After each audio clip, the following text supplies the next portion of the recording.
Hi there, this is Lee, and I'm creating this video because I've been hearing a lot in mainstream media about uh, women presidential candidates and how this is so new and different and exciting. We should celebrate, and how we've made history all of a sudden.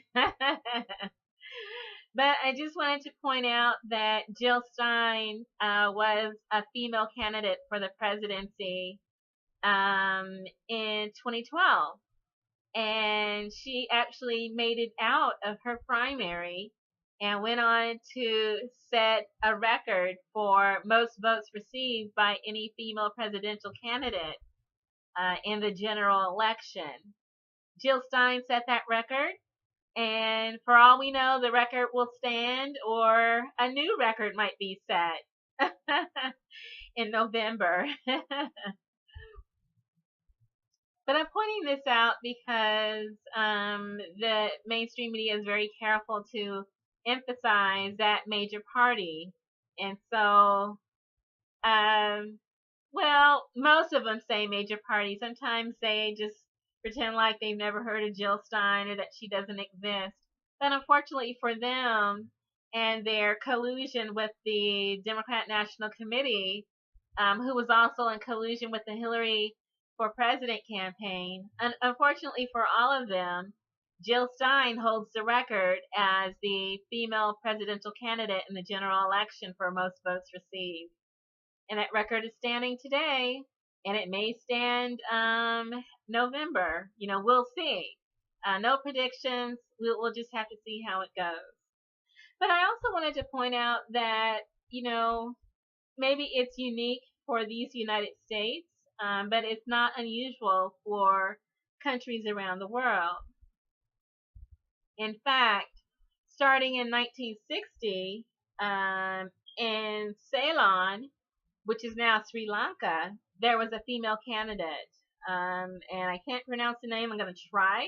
It starts with an S, and it looks like it's Sirimavo Bandaranaki of Sri Lanka.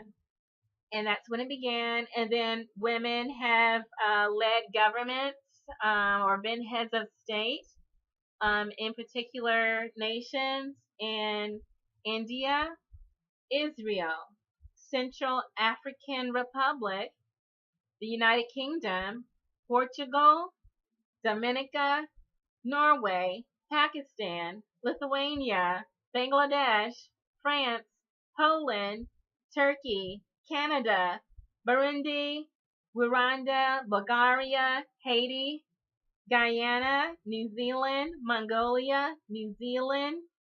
Oh, I already said that.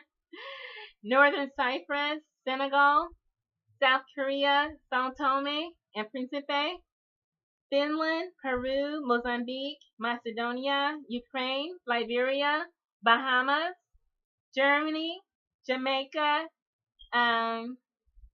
Ukraine. I could have sworn I said it, but maybe I didn't. Ukraine. Oh, I did say it. Moldova, Iceland, Croatia, Madagascar, Trinidad and Tobago, Australia, Slovakia, Mali, Thailand, Denmark, the Philippines, Guinea-Bissau, Slovenia, Latvia, Transnistria, Poland, Namibia, Greece, and Myanmar. So the United States is rather behind the times. It's historic in the United States, but it's common around the world, even in third world nations, even on the continent of Africa, which is generally held to be backwards and misogynistic. They've had female heads of state for quite some time now in various countries. And so we can celebrate two current female presidential candidates for 2016 in the United States. May the best woman win. Jill, not Hill.